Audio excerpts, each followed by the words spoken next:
Now they can hear us. Well, they can hear me. There you go. Now they can hear you.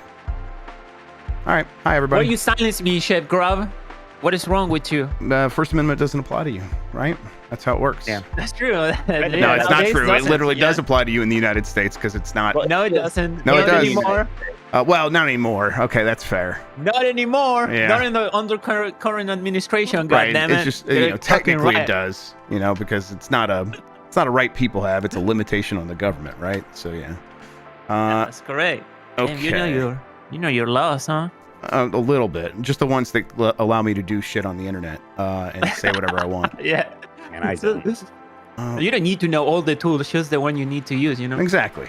All right, there's that. I think I'm looking pretty good over here. I just need to test the music. Can you guys hear the music that's playing right now? You might not be able to. Yes. Oh, you can. I do. We can. Okay.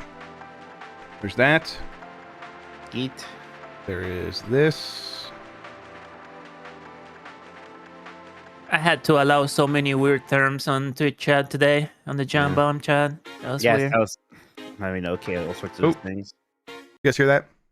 Yes. Yum yum. Yes. Chad, I know it was quiet for you. It will not be quiet for you anymore. We fixed that. Okay. Chuck Frosty, you know better. We should try to help me make this one a quick one tonight because Steph is still out of town until late tonight, and the kids again, might be getting out of bed. So you can slash some of those news and some of we'll those. We'll just hit them quick. We'll just have a quick conversation, talk about whatever we want to talk about them, and that's it. We'll just do it. All right, Mike, you ready? Let's do it then. Yep. All right, Christian, I'm gonna go in. All right. 5, 4, 3.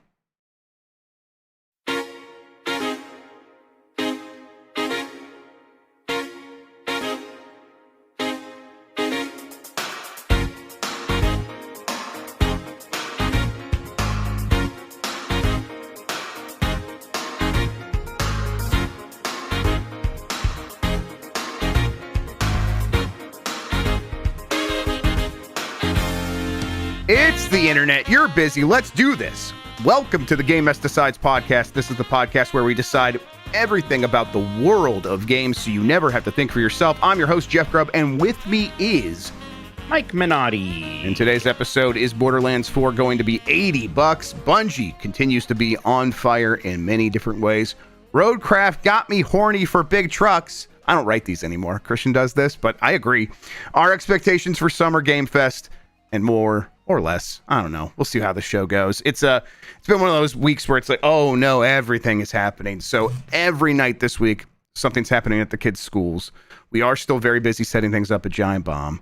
We're still doing stuff with Game Mess, in the evenings now. It's kind of been nonstop to the point where it's like, I keep saying, I'm like, why aren't you playing any video games? And then I look back at like what I've been doing with my days. I'm like, oh, well, you've just been very busy. I got to stop beating myself up. But, Got some stuff installed on the Steam Deck. Happy with that, but it's a busy time of year for me, Mike. How about you?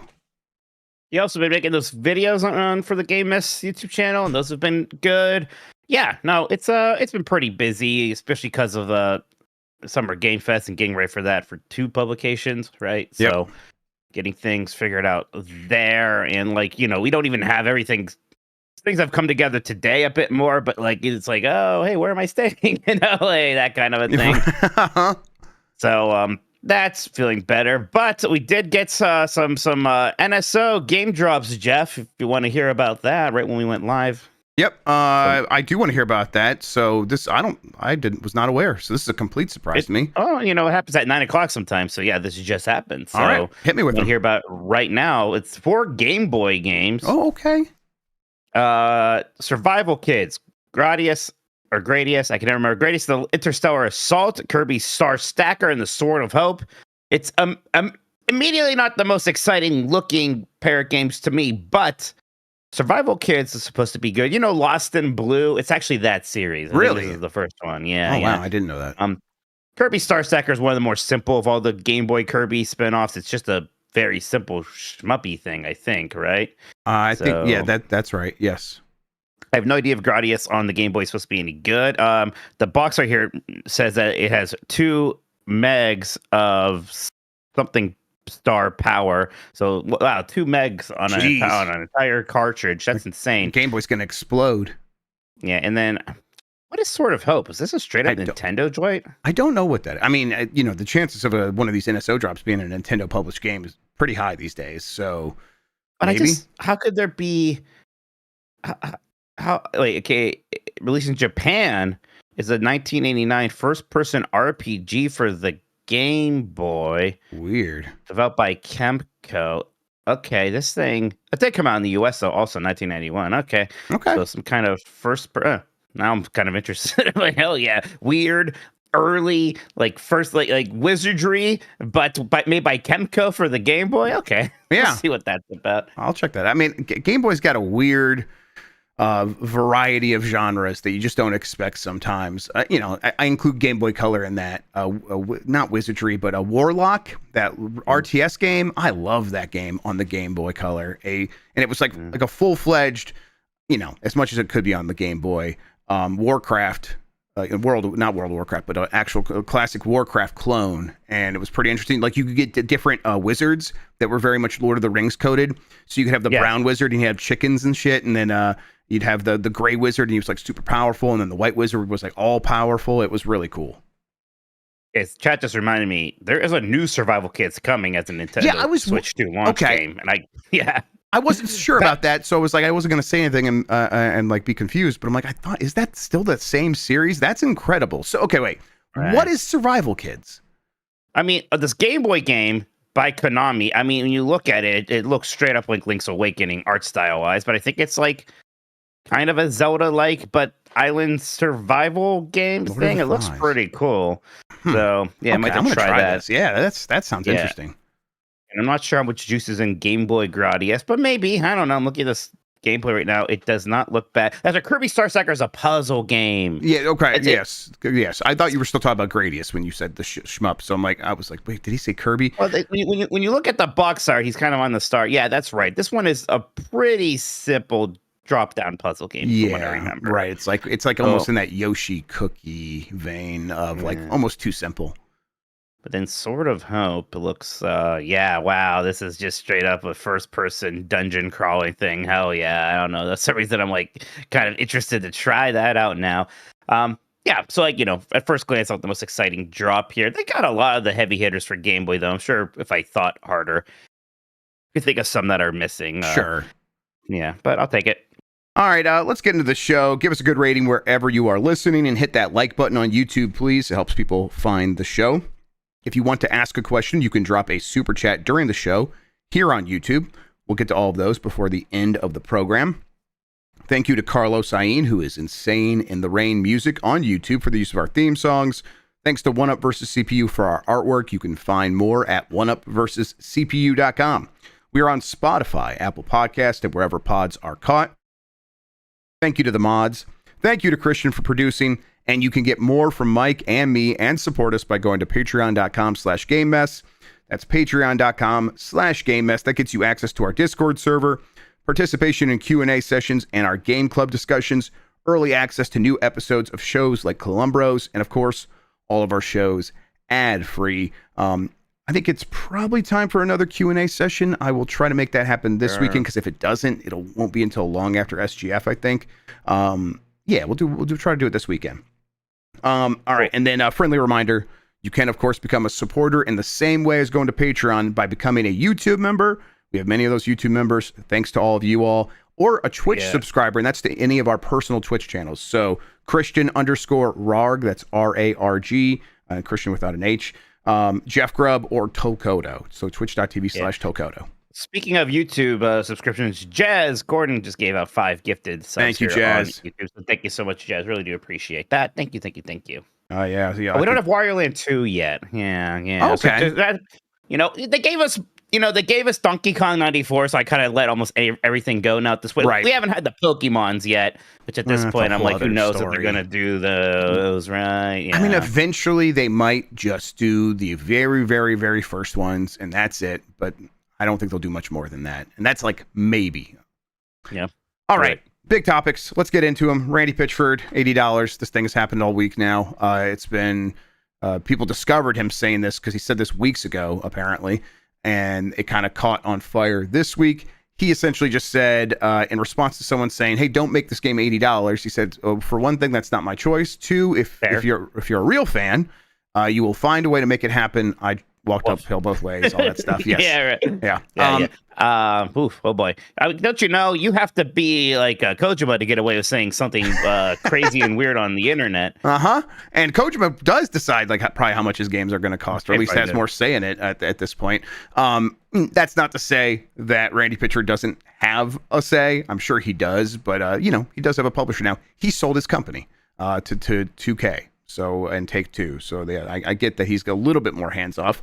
But I think the real reason that he doesn't know the price is because they haven't decided if it's going to be 80 or 70. Either way, though, everyone was pretty pissed off for him saying that. They thought it was a pretty boneheaded thing to say, and that's correct. And so he tried to respond one time by pointing to a talk he had a few weeks ago on stage for some Borderlands 4 event. And he kind of explained, "Oh, okay, I don't know what the price is going to be. That's something the other people handle." So that's just him kind of elaborating on the same point. But then he kind of also reiterates that the game is going to be worth the price no matter what it is. So it's saying the same thing, but maybe a little bit more gently. And then finally, as the backlash continued, I think it was earlier today or yesterday at some point, he kind of came out and apologized for the most part and said, "Look, I wasn't intending to make people upset." Clearly, at some point, he was asked to do that, right? Yeah. Randy, I think, loves to fancy himself as this great forward-facing persona, but he's just absolutely terrible at it, actually. Yeah. Remember how much he wanted us to heavily associate him with that Borderlands movie? Then as soon as it bombed, he in the most obvious way possible, try to turn to a positive, wow, so you guys are saying that you like our game so much you don't even need a movie. He didn't even say that. He's right? like, you like our game better than a big Hollywood movie. And it's like, okay. Right, like those big Hollywood, big wigs that suck, as if he wasn't so excited to be near them a moment ago. Yeah, exactly. It was a bizarrely dumb thing to say. Look, if your game's going to cost $80, you don't need to say anything about that. There's no way you're going to make people feel good about that. It's bizarrely weird to imply that you're not a real fan unless you're excited to spend more money for the video game. That is just a very strange boomer mentality that comes from something I don't know what. And if they weren't sure what the price was, Jeff, I do wonder if this backlash at all has maybe scared them off the possibility of maybe $70 will be enough for this one. I don't know. Yeah, I hope so, for everyone's sake. I don't think Borderlands 4 should be the game that's trying to get through this. Now that the seal is broken by Nintendo, Borderlands 4 shouldn't be one of the first to follow through, even though I suppose Microsoft technically one of the first, because they announced that their games are going to go to $80 later this year, or some will release at $80 is I guess how they said it. So yeah, I hope it scares them off for sure. The Randy Pitchford thing that I always thought was the weirdest was a PAX panel he did. I think I was at this PAX panel. I don't think I was watching this online, and I was a few rows back. Yeah, I was at this one, and there was this abnormally attractive blonde in the front row. And I was just like, okay, that's fine. It's PAX. Maybe it's a cosplayer. And she was a cosplayer, but it was clear very soon when Randy Pitchford began his magic show and then brought her on stage that she was a hired cosplayer, one that he had found on Instagram and must have followed, and was just like, I'm going to do my magic tricks up to her and stuff like that. And in front of everybody, it was bizarre and awkward. So, yeah, good for you, Randy. I think he's probably going to exit this company here after his stock vest. Or do you think he's going to stick around? I'm sure. I doubt Take-Two is like, man, and when we got Gearbox, we got Randy Pitchford with the deal. That's how great is that, right? No, yep. I'm sure they'd be more than pleased if he exited the picture. Wait, you think he will give up the spotlight because he loves that spotlight? Well, it might be like a Dennis Dyack thing where he tries to keep it on him and then quickly realizes that nobody likes him actually and has no choice. But who knows? Yeah, it's a shitty spotlight. But he can do a certain pivot that is popular with some members of the online gaming community. Perhaps we'll see. Oh, that would just be the worst because he has magic powers, so they'll have a fucking wizard on their side. Oh, Wait, we started the magic wars, and so we get like all the witches and shit to like Okay, fight that's each other. true. That We would be will have the pretty witches cool. on our side. That's a good point. Okay, Bungie's whole thing, they stole some art. They admitted that they stole some art. They're dealing with that. Meanwhile, people are reporting the vibes are real bad, morale really low, and God, it's like, wasn't there something else that happened with them? Either way, it's just a mess over there. And I suppose the other thing that happened was another confirmation from someone that's not me that if this game doesn't do well, Marathon, that they're in big trouble. Oh yeah, and then the other thing is apparently the executives over at Bungie strongly considered making Destiny 2 like a late pivot toward a subscription model to access the game. So it's like, oh boy, they had to be talked out of that apparently by their developers. So way it's too late for that move. Yeah, so it's like, okay, so they were really disconnected, really, just far afield from what most gamers are thinking about a game like Destiny 2 at this point. And it must suck to work there. And they keep stealing art for some reason. Apparently, again, this is the 4th time they've done this. What's going on with Bungie, Mike? It seems rough, and it's kind of hard to imagine them coming out of the other side of this Marathon launch in an okay position. Because what can they do here? Like, maybe Marathon will surprise someone, be a big hit, and that would be the best case for them, and everything is fine. That is seeming questionable at the moment, but who knows? Things can change there. But if it doesn't do well, what can you do with that studio? You pivot to making a Destiny 3? Because I don't think there's any way you get really that many people excited about Destiny 2 anymore. I think it's just too old, too much time has passed, so on and so forth. You can maybe try to milk that stone a little bit more by squeezing it harder, but in terms of something really big and exciting, Destiny 2 is only going to do so much. Making a Destiny 3 will be very expensive and very difficult. And as much as I would love it to just be like, well, let's just pivot them to maybe let's make a really cool single-player first-person shooter game with a deathmatch multiplayer mode thing, something kind of like Halo. That's just never going to make us as much money as a Destiny 2 used to. So that's always going to seem like a downgrade for everybody at Sony and at Bungie, probably. So it's hard to see the road for them right now. Right. It seems like the only path really here, unless, a miracle happens with Marathon and it really does turn into the biggest game ever. They're going to get folded into PlayStation Studios. They're going to get folded into Sony Interactive Entertainment proper, which they are not part of right now. They are owned by the Sony Corporation, not by PlayStation Studios or the PlayStation sort of sub-brand. So, there's that last pivot yet to be made.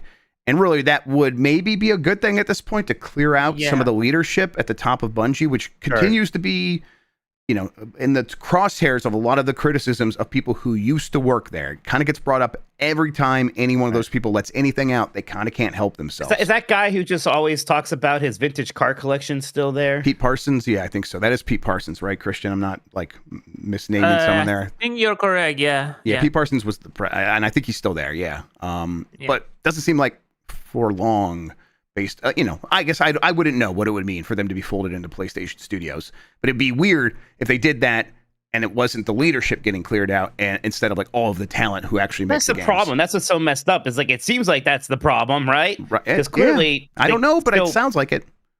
Yeah, right. It certainly seems like leadership is the problem. We just know the way things are that they may not be the ones to suffer this. Although, with 343 was kind of going through a lot, they did wipe out the leadership there, right? That did happen. Now that was over at Microsoft, of course. I'm just saying it can go that way.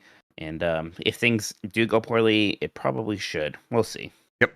What a roller coaster. Remember when they re-announced Marathon? I was like, oh, the community seems really, really happy with this. And then everything happens in like 3 weeks. It was crazy. So I mean, we say all the time, but like trying to chase trends with AAA games is such a fruitless endeavor at all times because trends just don't last very long. And maybe at the time it seemed like, trash shooters were hot and there's a lot of people still play them, but they didn't maybe reach that next level of mainstream penetration. Your favorite phrase, Jeff, as Thank you. Battle Royales did. So maybe just wasn't the right choice. All right, let's see here. Moving on, Roadcraft is doing pretty well in reviews. Even it's at an 83. Christian, you and I've been playing this. I guess we could talk a little bit about it now. I'm like starting to really get into the point where it's like, okay, I actually am finding some time for this game. And it is. I was asking you tonight. I'm like, okay, a couple hours ago, it introduced me to the idea of delivering resources myself. And the way I did it was I had to get a truck with a flatbed, back it up to this resource area that I had previously put some other resources into. And then I needed to get another truck that had a crane on it so I could pick that shit up and put it in the flatbed. Now, I love this, but I was wondering, I'm like, am I making it more cumbersome than it's supposed to be just because I want it to play this way? Or is it like one of those things where there's a menu that I'm missing? So I messaged you. I'm like, this is how you're doing it as well, right? And you said yes. And I got very excited because it's like, I think this is how you're supposed to play this game. And it's exactly what I want. I want it to be labor. I want it to be like, oh, that's a pain in the ass to kind of do that. But that's the game to me. I want to deal with these problems and actually overcome them. So I'm pretty in love with this game so far. How about you? Oh, it's so good. When I did that mission, I didn't fix the road ahead. So I tumbled my truck twice. And it's messed up because you recall the truck, but it doesn't recall the things. Yeah. So you had to drive your truck there, put it like on the side of the road, and drive also the crane, so you can put all the stuff that's on the road. Oh, I love that. on your truck again and like strap it on. And yeah, it has this feeling of like you're making every move. It's like a simulator for real. It feels like I'm doing it because I love trucks. I work construction. It kind of it's not the same, of course, but it has that feeling. It's like, oh shit, it does accomplishes what it wants with the mechanics and all the minutiae controls they give you on the trucks. And then it's not super simulator. They don't give you like, oh, right. You can move it. There's shortcuts. You can. Yeah, there's shortcuts. So you won't go crazy with this, but it will scratch that itch of a simulation. It's still a video game. Yeah, it's still very much a video game. So like, go ahead, Christian. Sorry, finish up. Oh, sorry. No, I was just. It has the. It's like the 3D platformer for trucks. Yes. I call it that because there are levels where you have to go from a point to another point, and in the middle there's an abandoned factory, and the factory has these bridges that you can drop, and you have to be very, very mindful of how you maneuver your truck around the thing and how you drop those bridges so they fall in the correct place so you can move around. It's incredible. It's pretty good. It has all the things you want from this type of games. It is like laborious in the areas you want, and then it's like, okay, well, I'm done putting the stuff on the truck with the crane truck, and you like someone in chat points out, eventually you get a truck that has a flatbed and a crane. It's like, yeah, of course, like you can unlock stuff as you go. Very cool. But like in that moment, it's like, okay, I am done using the crane. I just want to get in that truck and drive my stuff over. So there's a button just to put the crane away, right? You don't have to manually tuck the crane back into your truck. There's a button that shortcuts that, because that now is beginning to get in the way of the fun. So, and it's like, there's still going to be a lot of simulated stuff still happening. They just are going to shortcut you there, so it's the speedier version of a simulator, which I think is the right move for a game like this. And that's why it has a pretty big audience, or this series has had a pretty big audience. I think people will come around to this one eventually. Fans right now seem a little bit unsure because they really like the way SnowRunners works, which I thought was maybe the best video game version of this so far. But right now, Roadcraft is really scratching the exact itch I was hoping it would. So, are you enjoying it more than the Expeditions Runner thing? Yeah, Expeditions is still fun. It's still good. It's more bite-sized, but it's so inherently, by being bite-sized, it is less ambitious in the things it's asking of you, and so like you don't often find yourself in those same situations of trying to solve the problems that you got yourself into. It's more just like, get that truck over there, and yeah, there's going to be some rough stuff in between. But you're not going to like come up with these grand ideas to execute on something, screw it up, and have to fix it very frequently in that game, which is the part of that I really, really like. Have you fixed a road and dropped some asphalt on it? I'm like that's where I'm just getting to right now. Oh, so, yep. It's going to be so satisfying that you should wait. Exactly. Like that scene in Cars. Yeah, that scene in Cars. Yes, it's actually not cool. I'm pretty sure. Yeah, I think it's going to be pretty similar to that. Actually, cool. Yep. All right. You know what? That's it for the news. We got some super chats that have come in. Why don't we take a break, come back, and read those? That sound good? Okay. We'll be right back after this. All right. I'm ready. Fix this road. Do you have the super chats? Yep. Oh, wow. Jason Finale says Okay. Konami just dropped the opening cinematic man. for Metal Gear Solid Delta, song and all. Wait, new version of the song. I don't know. What Let's see a about that. thrill. Okay. Okay. That's awesome. All right. Let's get back into it. All right, we are back. Mike, let's get to those super chats. Absolutely. Thank you so much, everybody, for continuing to support the Game Mess. Tuber says, that thumbnail is the face Mike made when he realized he was going to have to completely rewrite GamerApp 2.0 to remove all the Ninja Gaiden references. Christian included the picture of me on Guardians of the Galaxy, Cosmic Rewind. Jeff, were you like one of the few people who told me you thought I wouldn't like that ride? Is that right? I can't remember now. I was like trying to say, like, I thought it'd be too much for you. Yes, I thought the spinning was going to be actually too much because the way the spin increased the speed. I'm like, it's going to kind of whip you around. I think that's going to be too much. And you're like, no, the spinning doesn't bother me. So you convinced me you were going to be fine. But I was trying to talk you out of it up to that point. You were right. You're right. I see the evidence before my very eyes. I looked right when I saw that picture. You know what? You said that, but all I remember was your very little children being on the ride, and that's always like a thing of shame. For sure. I didn't say you shouldn't be ashamed. Like, I never said that. El Grug says that thumbnail is the face Mike made when he realized he loaded the save instead of saved in Rascal. And here I thought Jeff didn't know how to save. It is so fucked up. You guys wouldn't tell me. Well, I could have knocked that level out again right then. I didn't know it during the show. I had to be told later. Like, and me and Dan did not notice either. What the hell were you whispering about that one time during the show, and you wouldn't tell me what was going on? We told you. It was a funny sketch. Look, Mike, I was told later. Chuckowski was telling Dan, then Dan told me, and so I reached out to Chuck. I'm like, what's going on? He's like, I'm making a video, and I posted that video to YouTube. I think like an hour before someone did you read the Reddit? Is that how you found out? I saw the video. I went on YouTube.com/GiantBomb just check those numbers and whatnot. And I saw this Mike didn't know or something. I was like, I didn't know what. That thought had occurred to me at one point, because when I looked at the save, it said level 3 still. I'm like, well, that's weird, but I've been going out of order with these levels. I don't know. Fuck. I gotta do that Atlantis level again. Look, I know what to do now. You know what to do. Yeah, but it's like last time, and I was joking like, oh, I just don't want to play this game. Now, I want to get back in there desperately just to go knock that level out again, because this is driving me crazy. Right, this is kind of worse. Yeah, absolutely. Yeah. Rascal. Next up for Big Fresh. No, the weird thing, Randy addressed the price question of packs and had a good answer. I don't know why he didn't just stick with that. Some people can't help themselves. Yeah, it probably sounded to him like he was saying the same thing, and he just didn't think through the consequences of the way he phrased it. Maybe because he knows that they're thinking about charging any bucks for it. So he's like, well, I'm going to put on my old salesman hat here and tell people, I'll make them feel good about this purchase and tell them that it'll make me really happy if they spend the money, because it'll show how big of a fan you are. He just watched Wolf of Wall Street, right? He's, I'm going to sell you this pencil. Yeah, I get it.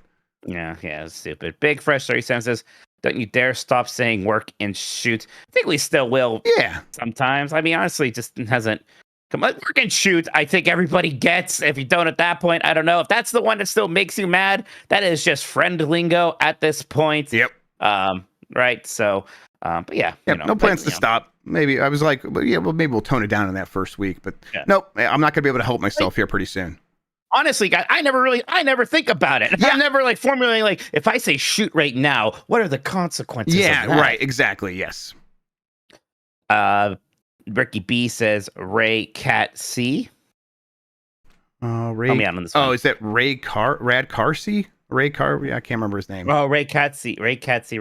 Okay, there's a connection there. Then the Drum Kid says, random people wellness check. Where is he? I think he's dead again, right? You mean your lawnmower? Are we talking about my lawnmower? It's been raining nonstop for a week. So my front yard is half mowed because he's waterproof for sure, but it still doesn't cut grass as well, and the grass is all wet and it gets all soggy and bad. So yeah, he's sitting under his little dome where he's safe, and he has not been outside for quite some time. Ricky B's back and says Mike's 1,000-yard stare in the voicemail dump truck when Dan was talking about Razor's pen is. Yeah, you haven't listened to the voicemail dump truck yet, but it went places, Jeff. I'm good. Maybe I'm good on this one. Maybe maybe you are. I don't know. We could catch you up like we would catch Backler. That sounds ideal. Version. Yeah, just do that. Ricky B says we also had the countries on the UC Riverside campus. Yeah, they're real trees. I'll let that Like, one slide because you gave us money. They're real trees. They're Christian. real trees.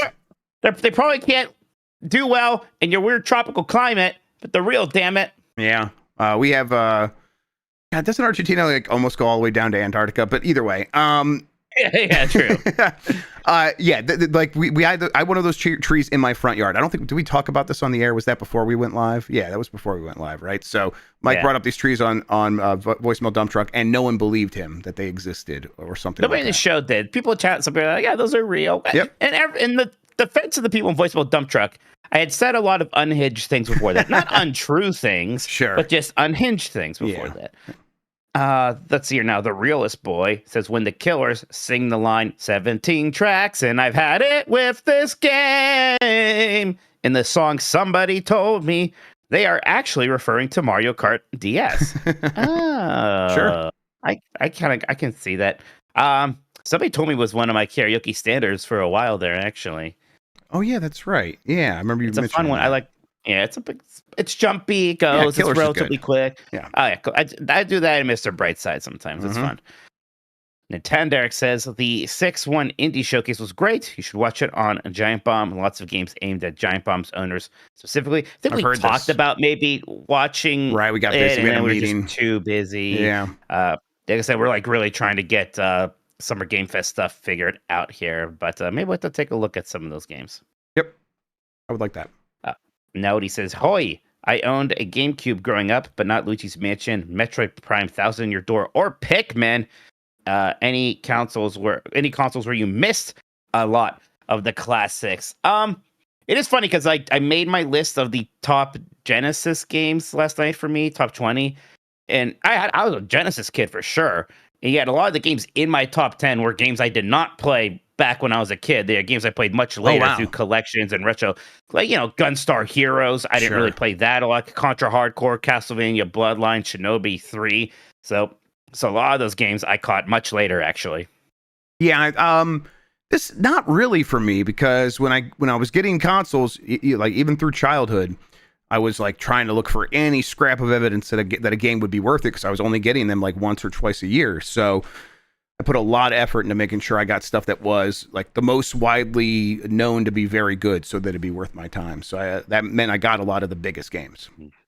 Simon from Saskatchewan says, "Can't wait to see Mike's reaction when he goes back to the same level for a third time. Also, did you read its manual yet, especially about ammo colors?" Yeah, for a second there. Like the red is homing and it just lasts for a bit. I think some of it I'm just figuring out. Like the green is the one that's a limited ammo. When it goes up, I think it just either does more damage or is the only thing that actually does damage. That's what it seems like. I want one. I want those. So I know that. Simon again says, "I think Rascal's mic truck would have truck nuts." Yes, but they would be purple. They'd be a very garish color. Oh, sure. Yeah, absolutely. Some yellow stripes. Yeah. Simon says, "Mike, ever been to an NHL or MLB game in Anaheim?" No, my one buddy lived in Anaheim for a bit, and it was funny because he's like one of my best friends going back to middle school. And I visited, and he was living in Anaheim. He was doing union organizing work there, and he lived right by where the Angels played. And of course, I made him go to Disneyland, which you could practically walk to it. And even though he's good friends with me, he's not opposed to Disneyland, but he like lived there for a few years and hadn't gone yet. You could practically see the pirates from his house. I was like, I hate you. I'd like to, I could very much see that become one of my, I'm in my 60s things, is I'm going to go to every ballpark in America. Yeah, totally. I would enjoy that quite a lot. Lex, Lady says, Take-Two are cowards, trans rights, also Peepus. Thank you, Lex. Did Take-Two do something anti-trans recently? Probably. Yeah. I don't know. Yeah, I can't. I'm not sure what. Yeah. Yeah. Do you see like Strauss Zelnick was like on CN? I don't know. It was C-SPAN. No, CNBC. And he would like, they're like, hey, do you play games? He's like, just had this answer about like, no, I don't play games. I'm not the consumer in chief. I'm at a point where it's like, that's not as weird as it once would have been, right? It's like, of course, Strauss Zelnick doesn't actually play video games.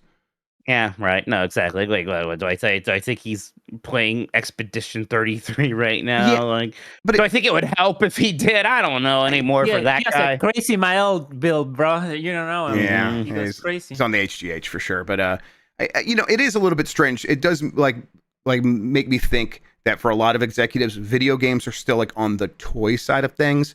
Because I could not imagine an executive working in the film industry, in the publishing, or in music that didn't like listen or engage with those things like that. Okay, of course they do. Apparently, Take-Two is the latest company to scrub all their DEI stuff. Of course, yeah. From public facing. So yeah, fuck that. Yep, go to hell. Yeah, absolutely insane. Yep, fascism everywhere. Ricky B says, and check out Dyson's new vacuum, the Pencil Vac. It's beautiful. The motor is in the shaft. We haven't seen this much sucking in a shaft. Well, that sounds exciting for Shaft. He's referencing a show or a movie or something here. I know. I think he's just making a joke. I think he's just trying to get you to say that other one we didn't understand right away. I think. Oh, okay. Is that okay? Maybe you're right. This one I just assumed he was just trying to get you to say words like suck and pencil vac. I don't know. Super Harmon says, I once won a Borderlands prize pack. It came with a USB I never used. I recently found it. Incinerator. Oh, you gotta look. Mm-hmm. You gotta see maybe it's the one. Yeah. Maybe when he prestiged it, it ended up with you. Yeah. He did the Aristocrats, and then it popped out of thin air and it reappeared, and now it's in your house. Congratulations. Isn't the Aristocats the incest one? Well, it could be whatever you need it to be. Oh, whatever, fill your book, brother. The whole point is that joke can just do whatever you need. Yeah, some people do make it an incest joke. Yes, that's right. It's me says, sending all my positive energy to Simon of Saskatchewan for his upcoming surgery to combat the Big C before complete speedy recovery. Yes, we are all hoping for the best for Simon. Yep, we're going to keep track of that. Yep, shouts out to you, Simon, for sure. Yeah. Steph Zed, he says, what's up, my dudes? Flying out to Disney World this Sunday. The weather looks pretty rainy. Most days will be there. Mike, what would you do at Disney if the forecast was rain all day, every day?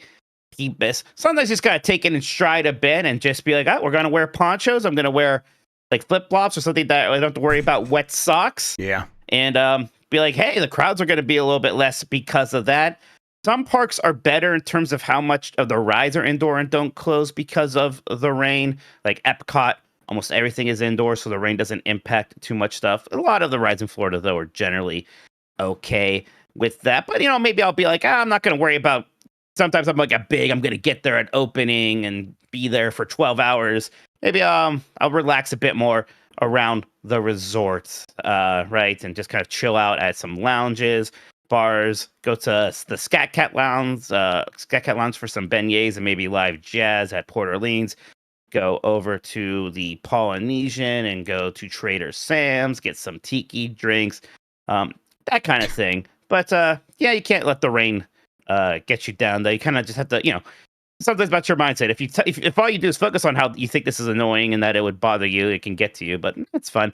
Animal Kingdom, even though it's a lot of outdoor stuff, the animals on the safari ride and in general, they like the rain. They're moving around a lot more, true, yeah. Actually.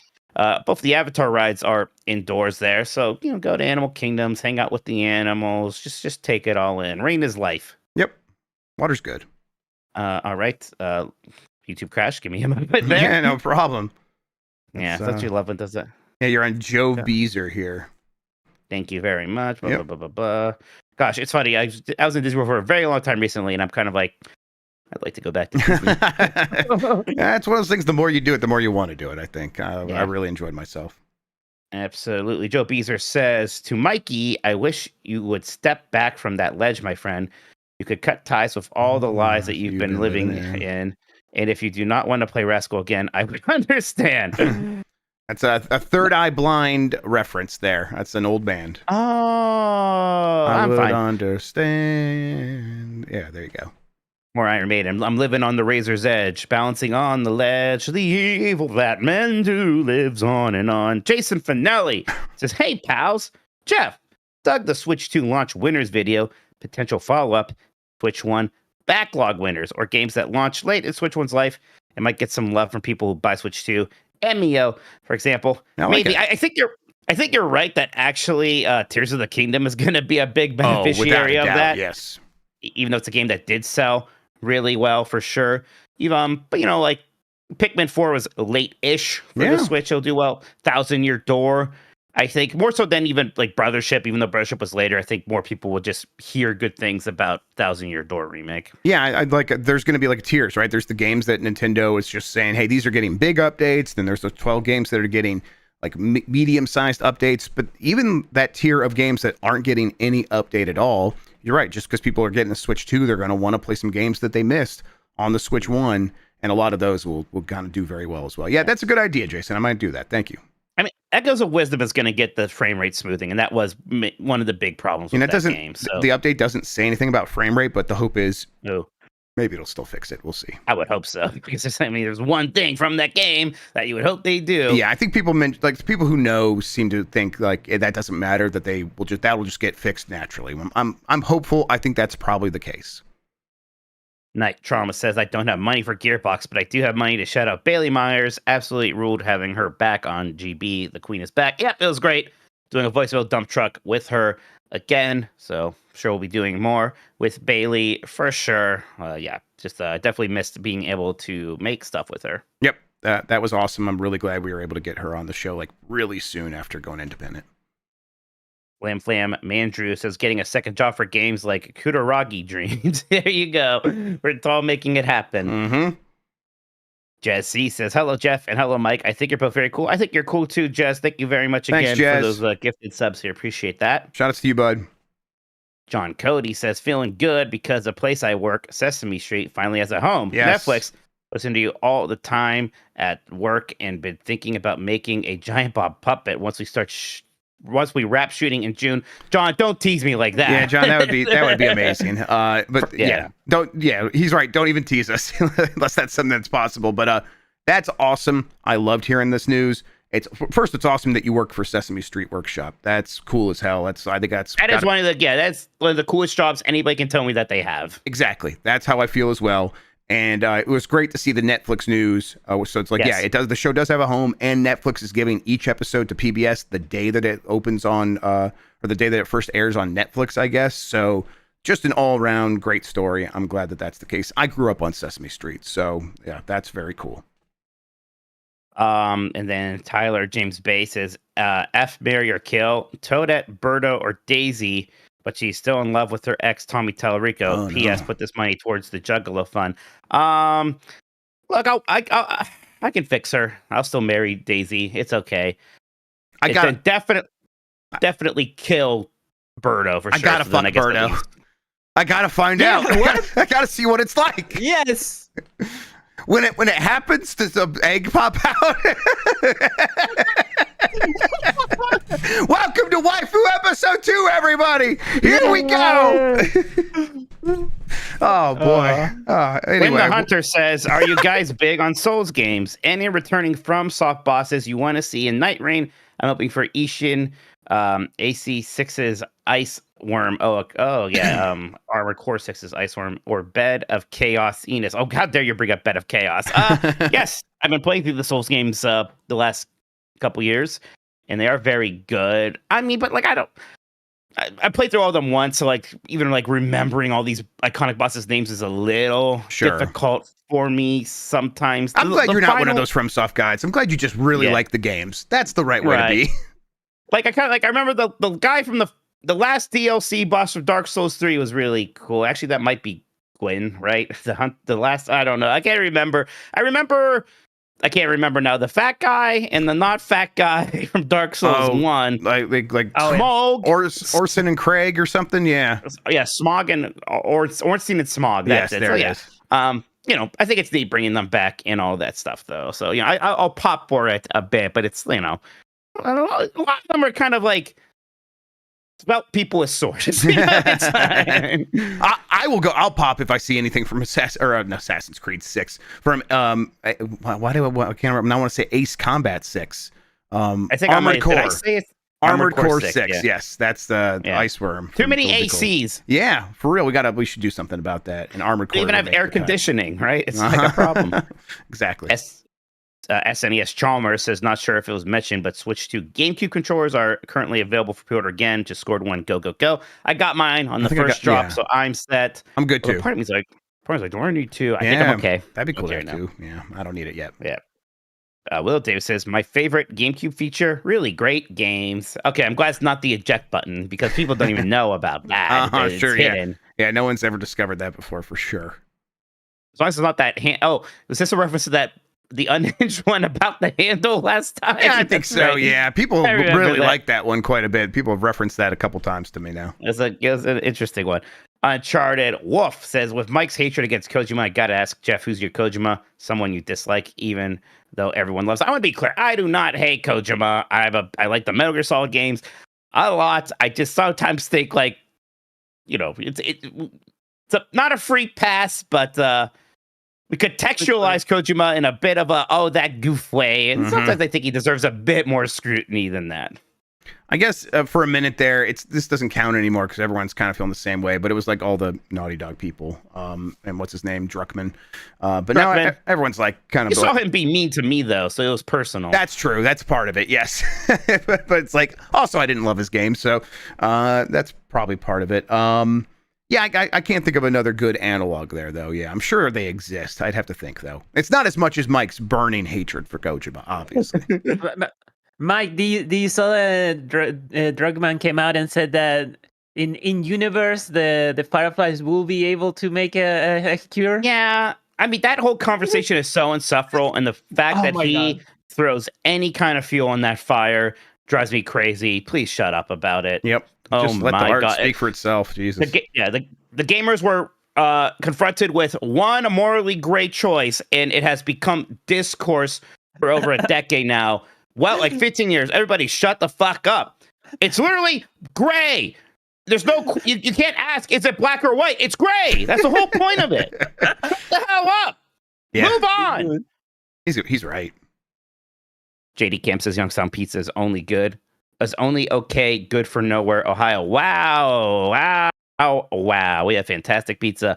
I will not hear it. No, it is not all cut into squares. That's only if you get a party pizza for a ton of people. It's usually still in circles.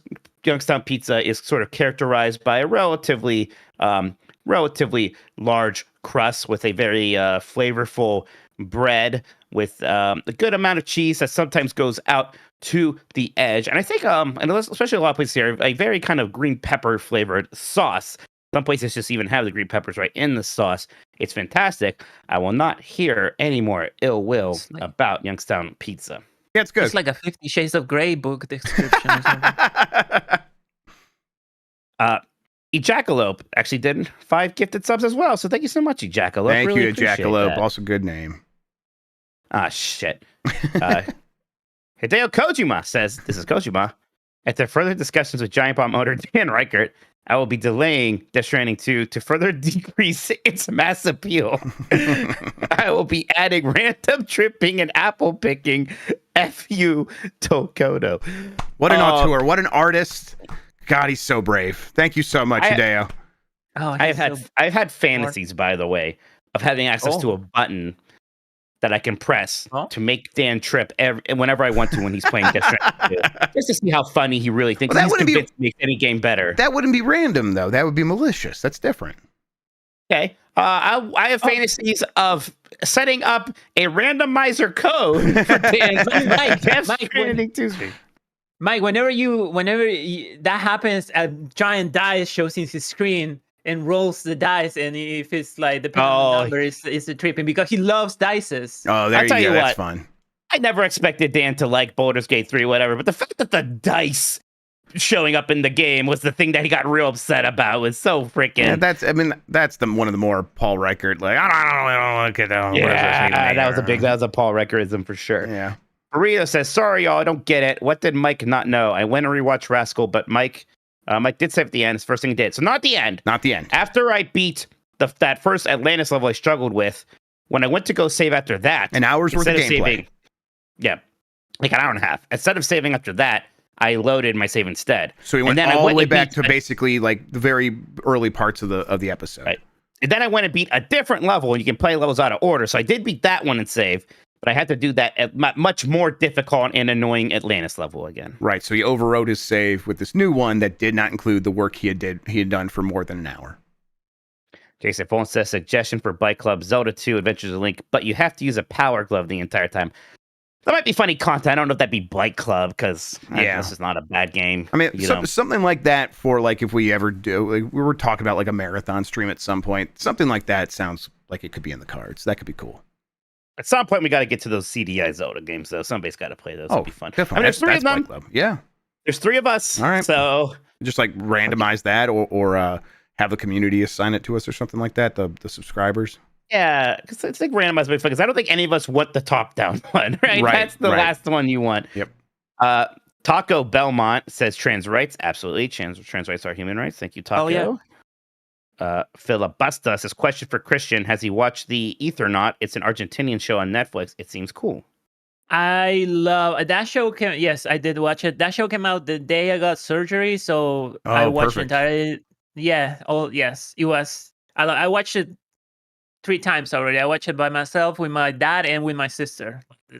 And I love that show. That show is probably it has the highest budget that an Argentinian show I ever had, but it's still like 1% of The Last of Us. I was just comparing it because they're kind of similar. And it has, and the Eternal has a billion times more heart than The Last of Us, with all due respect to The Last of Us, because I was watching I was watching The Last of Us, and I was all the time thinking about the Eternal and how much better it makes at portraying human beings that I can connect with. Maybe it's because it's Argentinian and they're more human to you. Sure, yeah, it is. Yes, but just by the character like development and everything. Yeah, I love the Eternal. I super recommend it. It's a slow paced show, Sure, but it's all about the characters, all these normal people dealing with this extraordinary situation. And for the people who doesn't know, the whole premise of the show is that one day in Argentina, in the middle of the summer, it starts snowing, and the snow kills you if you touch it.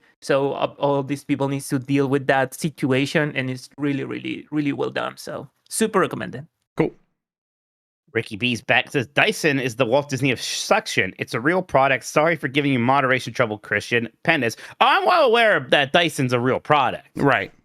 That's a funny sentence, though. Dyson is the Walt Disney of suction. I'll read this one from Ricky B right now. It says, shit, I realized Dyson might be the Kojima of suction. that sounds right to me, yeah. Miracle says, would you protect your house with nunchaku, but GameCubes on each end as fists? Seems like it would hurt somebody. I mean, you have the handle, so it'd be pretty easy to set up. Oh, I think the GameCube would survive for sure, yeah. Yeah, the games. I wouldn't. I think that I assume the Intruder has a better weapon than that. Yeah, well, okay. Well, what if it's like a baseball bat? What if that's what the Intruder has? Yeah, the Intruder has. That's the one thing I mean, I have other weapons. Don't invade my house. But I have the baseball bat is the one I do think about the most, because I have pretty quick access to that. So I can pick that up and go to town. They have a baseball bat, though. I mean, I guess I could maybe, like, with my GameCube nunchucks, like, kind of tie it up and then, like, yank the bat away from him. But then it's a fist fight, and I'll lose that, too. Well, this is why you got to practice your GameCube nunchaku way more often than you do. Yeah. It's X-Core says, I don't know if you heard, Jeff, but the new Santa Monica's new IP is a science fiction. Oh, my God. This is a reference to the only thing I said this morning on Game Mess Mornings about like the June PlayStation Showcase is that there might be a show. Not a showcase, not a state of play. I don't know. There's going to be some sort of PlayStation event where they're announcing games or talking about games at the very least in June. That's all I said. And then me and Jesse Vitelli had a nice conversation speculating about what that could be. And I'm like, oh, maybe that one Cory Barlog game, the Sony Santa Monica, it was a sci-fi game. Maybe they're going to show that off. Maybe it's time for that. And then that became on Twitter, on Reset Era, and on Reddit, this massive thing that exploded of me confirming and announcing that the new Sony Santa Monica game is a sci-fi game. I'm like, God, Yeah, I was gonna say, was that just a bad memory? I don't think they said anything about that, whether it's sci-fi right. or not. It was just me like it wasn't there something that they're doing or something like that. Yeah, it was like vaguely recalling some Got it mixed information up I with heard that once. Heretic Project game from Naughty Dog, probably. No. I this is like there was an old rumor that Cory Barlog was doing a sci-fi game, but it's like years old. And apparently, it got like the other rumor is it got canceled, or maybe they even said that it got canceled. So I was like remembering that it wasn't anything real. It was very clearly me just trying to remember something like maybe they'll have something like that. And but no, it was this massive like dozens of retweets and thousands of likes on Twitter and stuff like that. It was a nightmare. So. Yep, once again, people just hearing something and wanting to turn it into news because I said it. Ricky B says, shit. Oh, never mind. I read that one. Zayark says, Mikey, I just got home from watching Lilo and Stitch. Ask me anything. Did they put the 9/11 scenes back in? Are we waiting for an answer? Saturday. Okay. Oh, you're going to see it this weekend? Okay. Oh, it's out Friday, or is it out now? I guess this person just saw it. It came out today. It's Thursday. So Thursday. Yeah, movies ought to come out like Thursday night, yeah, the right? preview nights. Okay. Yep. I guess I'll try to take the kids then. They definitely want to see it. Zarek says, I wish. Shit! Cowards. Stitch didn't hijack a plane. Like, did you know about that, by the way? No. Wait, like he hijacked a plane? So the original ending for Lilo and Stitch is because so the bad guy comes in a spaceship and takes Lilo away. So what Stitch and Nani and the two other aliens do is they hijack a 747 and then give chase. And the 747 is like flying pretty close to like skyscrapers and stuff, and it's very exciting. And then 9/11 happened. And they actually pretty like quickly just made it like, oh, Jump and Peakley had their spaceship too. And look at that. It's kind of the same dimensions as a 747. It's like, they had to like basically animate like some stinger scenes to explain it. And then basically all the animation was kept and whatnot. So pretty interesting. It's very, very incredible. Does any of that footage exist anywhere, like of the original 747? I think it was even in the DVD features, Yes. maybe. Okay, yes. I've seen it. Yes, it's out there. And it's Cool. pretty weird. Mm-hmm. So to even like make it so it's flying between mountains instead of buildings. Like, Sure. good job. You wouldn't have known. You would not have known. Sriracha Chili says, Dearest Jeffrey, my wife and I have been wondering what the poster behind your head is with the 3 satellite things long enough to pay you for the answer. You guys rock. Thank you. Thank you, Sriracha. Oh, which one is it? Oh yeah. That's right. Space Harrier. That's one that. God, or people know his name. Even he's an old magazine publishing guy who I'm friendly with, and he has started like making stuff like that. He does a million things now, but he like reached out. He's like, "Hey, I made this. I think it'd be cool if you just took it." I'm like, "Yeah, I would love that." He gave me some options, and one of them was Space Harrier, and I think Space Harrier is one of the coolest looking games. So yeah, if you could kind of see the bottom, you could see like the Space Harrier guy running through the scene or whatever. But yeah, it's fucking awesome. The Dr. Ryan says, super chatting and it's straight from Disneyland where Mickey Mouse just told me, Jeff Grubb confirmed him personally that at Sony Santa Monica is making Kingdom Hearts 4. Thank you, Dr. Ryan. That's right. I hope you actually are in Disneyland. Ooh, Disneyland is fun. I know I said we probably don't have time to go to Disneyland, and it's true, but boy, it's like, Disneyland's fun. We'll go to a park soon. We'll figure something out. I might be there like early because I have this flight that I can't change, or I haven't tried to change. I might go. God. I mean, listen, I'm telling you now. I mean, to be clear, isn't our Airbnb or isn't like where we're going to be is very close to Universal, which I know you've been to. Well, recently. but that we won't have that at that point, so I'm gonna have to get my own place. So yeah, we'll see. Or I was gonna stay with family, so I don't know. We'll see. Ricky B says, what other English phrases hit like give chase? Ooh, give chase is pretty good. Give chase is good, yeah. Yeah, maybe nothing. Yeah, I don't know. There's definitely phrases that I like, but none of them are coming to mind in the moment. Yeah, shut up and slam. Ooh, Valley Fair, John Carson says that's good. Also, John Carson said he would play Quest 64 on Blight Club if we ever needed a break. Well, and that's not how it would work. It would be because we want to punish you, John Carson. But right. Is Quest 64 bad enough in your opinion? I know we've kind of like gone back and forth on that one. I'm not sure if it's bad enough, but I think it's like, I always talk about Blight Forever, right? Maybe if we ever did a bonus thing. I don't think it would be like the Blight Club game for the next 7 months is Quest 64. Maybe as a bonus thing, maybe even for the premium only. I don't know. Maybe not. We do a Blight Forever of Quest 64. Like, maybe it even is us taking turns or something. Well, I mean, or it could be like that. Instead of a traditional endurance run, a Blight Forever endurance run where it is going to be a longer game, but we play every day for quite some time. Yeah. Maybe something like that. Yeah, might be fun. But I don't think it's honestly super terrible. Now, for Dan, maybe it will be because it's a boring RPG. I don't know, but I bet I would get some sick pleasure out of Quest 64. That's it for Super Chats for now. Thank you, everybody. If you have any more, please send them in. We will read them before the end of the show. Thank you. All right, let's take a quick break. When we come back, we're going to be just talking about how we're feeling about SGF, our expectations, just like what the energy is we're getting from it right now at this point. We'll talk about that right after this. All right, we are on a break. Ready to go? There's a link to the thread for the people Cool contributions if you want to. It's on the doc. Or you can to get that ready. Let me take Penny out then real quick. Okay. Okay. It won't take long, but you go do your thing. Do your thing. New tab. Okay, there we go.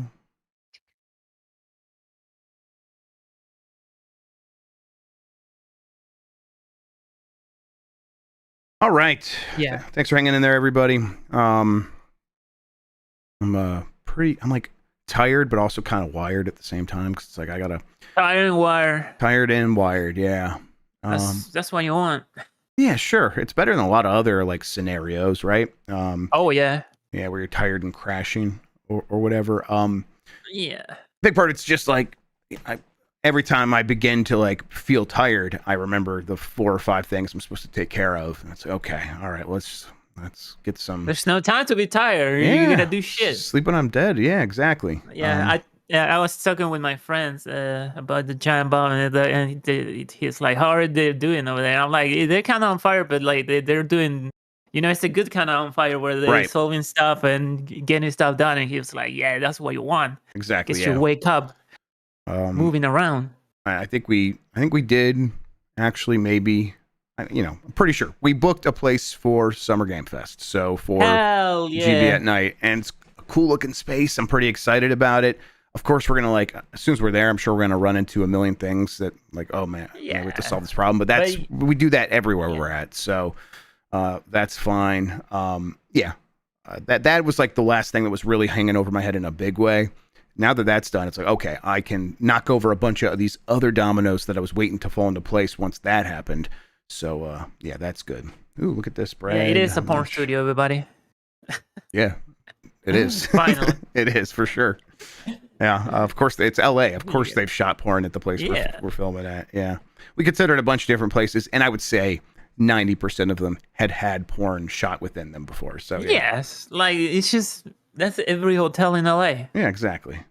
So, yeah. And it's like one of the better things is like, in the past, for the past couple of years, we were doing our thing at Fandom's office, which was kind of a ways away from everything, from where people are at, like in downtown LA, or like where Summer Game Fest happens at. And now, yes, and now this is much closer. That's good. Yeah, now it'll be easier to get more people to come hang out with us, I think. It's a good, yeah. I remember the Fandom office as being far away because I had to ship some stuff. Mm-hmm. Yeah, that's right. Yeah, you saw that. All right, man. How much Fago did they talk about on this episode of Voicemail Dump Truck? A lot of Fago, a lot of that the C word.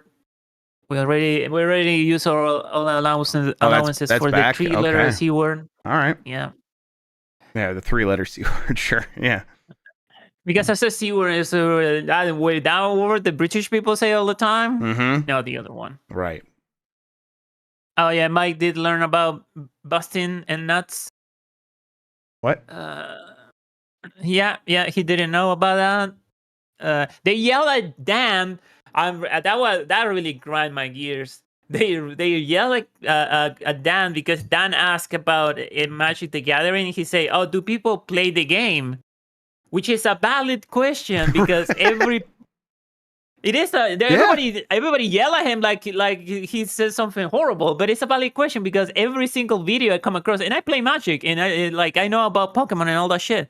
Every video I come across is about all these freaks. They're like orgasm every time they open a pack with. Right. It seems like it's about collecting. Like when you are looking at it from the outside. A lot of people play the game, obviously. It's about degenerates. But from outside, you don't know that.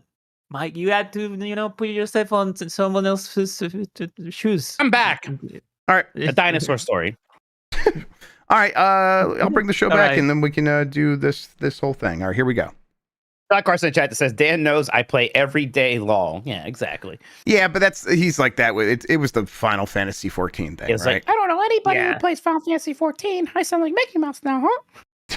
That's what he sounds like to me all the time. All right. Let's just, you know what? All right, we're back. Mike, GameS decides. Let's decide how we're feeling about SGF, Summer Game Fest, the Keeleys of the summers, the festival of and parade of announcements from all these big companies. Are you feeling like this year is going to live up to your expectations? And I guess what are those expectations? Well, my expectations are low, and I almost don't know why, but it just I really Feels am off. not expecting much. It feels off. It just feels kind of still and quiet. Part of it is like there's such a switch to, and somehow, even though it's not even coming out this year, a GTA 6 Vortex Yep. out there right now. And part of me is like, what are people even gonna announce? And there are always things, and it'll be interesting. I guess, like, to me, so much of it comes down to, is there going to be a Resident Evil 9 type announcement? It doesn't necessarily have to be that, but it would be nice. Capcom participates in Summer Game Fest relatively extensively in previous years. So, and I'm like, well, where else would they do this? If not here, the Game Awards, I guess, their own thing, but this seems like perhaps a place. But, something like that. There are other things like, maybe we do hear about Injustice 3. There's been some rumors about that and stuff like that. But there's like a part of me like, man, we can go through this whole thing and maybe not get an announcement on that level. Even as I say that probably can't be true. But I don't know why I'm There's the preparing Xbox for that Showcase eventuality. at the very least, right? Like the Xbox Showcase will talk about a lot of their bigger games that they still have coming. And they probably have a That's the couple thing. of It's like they have so much stuff that's been announced forever ago that still isn't even coming out this year that they still need to show more But of. like Perfect Dark looks awesome and The Outer Worlds 2 looks awesome. If all these games look as good as they possibly can, it could still feel like a pretty good show, I think. So I guess that's what I'm hoping for. Maybe that is also setting expectations low in a way. I guess it is. I think at Keeley's Summer Game Fest live thing, I really don't know what to expect at that show. I think that there's a strong chance that we just won't have a lot of really amazing things to play on the Playdays show floor. That's kind of definitely the direction I'm leaning right now. And then I guess another part of it depends on when does Sony show up with their thing and like how big is that thing? Like those are still questions for me, let alone everyone else. So yeah, I'm also setting my expectations pretty low overall. And it's like hard to put my finger on why that's happening. So I guess if you were to like put your like feelers out at a possible, like this could happen and I'm hoping it does, like what comes to mind first? I'm sorry, can you say that again? Sure, yeah, no problem. Yeah, if you were like trying to like figure out like what could be probable that could get announced and it would like still excite you, do you have anything that comes to mind for that? Resident Evil 9 is what comes to mind first, for sure. There are some other things that have been either rumored or just talked about a little bit. That 007 game, we saw it pop up for a moment at Nintendo's. I mean, dare I say Silk Song, even though I'm not sure if that's here. Right, but we've done that so many times now, yeah. Keeley is very, Keeley likes to get those kind of announcements, ones that people are really hoping and looking forward to. So maybe he is doing a lot of maneuvering to get that, but he also doesn't have as much money or support to offer, say, a Nintendo or a Microsoft maybe does when it comes to that. And, there's, that Final Fantasy 9 remake. Chat's right. Jeff, I've been waiting for that thing for a while now. We are in the midst of the 25th anniversary for that game. It feels a little bit almost now or never for that one, huh? Maybe not, but yeah, a little bit. Yeah. God, there's that and Final Fantasy Tactics that's supposed to come back, and it's like, man, those really are the last. I mean, they might be the last games overall, but they're definitely the last ones that people are talking about from the NVIDIA leak. So, yeah, it would be nice to see that. All right, we have some people from our community who have provided some of their responses. These are all podcast producers. They did this in the Discord, which you could do as well if you join patreon.com/GameS. Tommy Pencils said, Leisure Suit Larry, Wet Dreams Dry thrice. He wants a sequel. Wow, hell yeah. Yeah, that's a big call out excited. right there. Yeah. This is from Nintendo, who says, The Legend of Zelda Ocarina of Time 2. That'd be funny if they just called a game that, even after Majora's Mask was basically that. I mean, we did basically get Link to the Past 2, but again, Majora's Mask is Ocarina of Time 2. Yep. Alex Agogo says Spoon Heaven, and this is a picture drawn in paint of a spoon arriving from heaven.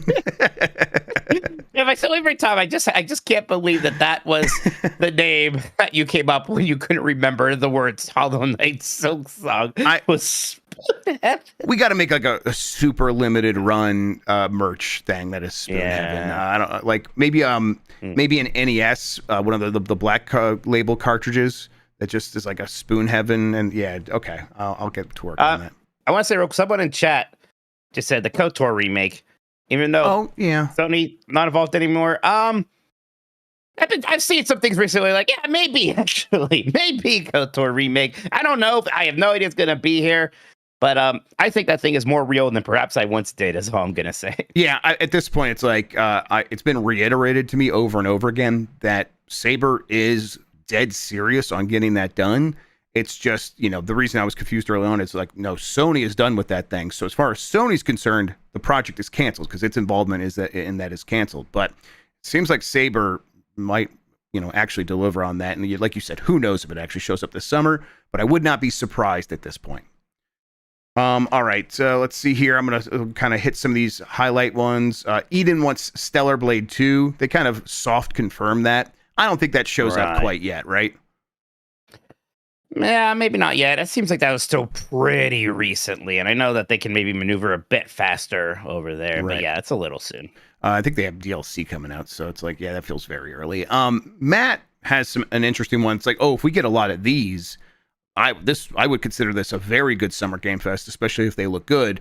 Jet Set Radio, Shinobi, Golden Axe, Streets of Rage, Crazy Taxi, and then Matt drew in Virtua Fighter alongside the and more. All those Sega throwback games that are like new versions of these games coming back. Man, we could see a bunch of those. Sega's got a lot cooking right now. And yeah, like, some of these are relatively soon, like Shinobi. We'll probably see more of that. And I'll be super excited to see it. It's one of my most anticipated games this year, honestly. Virtua Fighter, yeah, tons of excitement there. Yeah, but, Jet Set Radio and Crazy Taxi specifically have been propped up as kind of the bigger one of these. So I'd love to see what those actually look like. Let's see. Blazin' Noah says Chrono Trigger remake. God, I think what they should do with Chrono Trigger is just sort of like a remaster, which is just like maybe make it 16:9, and I don't know, not much else. They don't need to do much else to that. I mean, look, if you make an HD 2D, it'll look pretty. I don't need HD 2D. But I almost don't even really need that. With Chrono Trigger, it's such a good-looking game already. We just need the definitive version of it. We just need the best port of that we can get. Is all we really need. Yep. Always Be Clothing /Corgi says, I'm hoping to support independent website Giant Bomb by going to giantbomb.com/join, then watching nightly SGF coverage. Also to maybe deliver supplies /assist if needed. ABC will have you on call. Don't you worry about that. MDY says a full GB couch. I'm working on it. Let's make it happen, everybody. Steve mentioned Resident Evil 9 as well. Input name here wants the hot dog roller. Jan has not brought that up yet. I'll see if he wants to get back on that. It might be that was back when we had corporate budget. I'm not sure if he's as hot on that idea now. Evo Janis wants Blueprints on Switch 2. They should do that for sure. Yeah, GB buys Balan Wonderworld IP says Marvel Rivals on Switch 2. That seems maybe probable. Maybe not probable, but possible. Why not? Ezipsis says the Bugs Bunny Birthday Blowout full remake of by Bluepoint. Pretty much just take Demon Souls and put Bugs as the main character and replace the dragons with Taz. It's almost the same thing. Yeah. I liked that game as a kid. I had no idea people thought it was bad until the Angry Video Game Nerd episode. So I liked Bugs Bunny's Birthday Blowout. It turns out that Angry Video Game Nerd got very angry at video games pretty easily.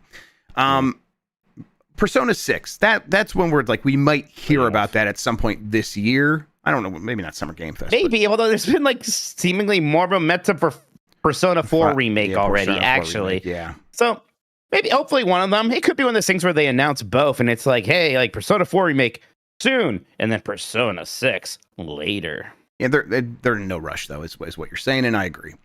Yeah, a lot of people are saying they just want to see a lot of games they like on Switch 2, like Dom Frez saying Rascal 2, of course. Of course.